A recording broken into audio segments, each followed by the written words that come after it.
Hello. In today's video, we're going to learn how to edit the dimensions of a board in Canva. First, open your design in Canva. At the top of the screen, you'll see an option to resize. Go ahead and click on that. Once you've clicked on resize, you have the option to select a custom size. You can customize, copy, and then resize your design as needed. After you customize the size, you'll need to wait for it to download. Once it's done, you'll notice that your file has been resized. If you want to manually resize your design, head back to the home page. Go back to the home page, and you can start by creating a new design.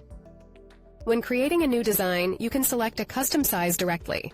Choose the size that suits your needs and set it accordingly. Adjust the size of the elements to fit the original size, which will be adjusted. You can make these changes as needed. Finally, resize and adjust the placement of the elements to fit the new dimensions as required. And that's how you can resize your design in Canva.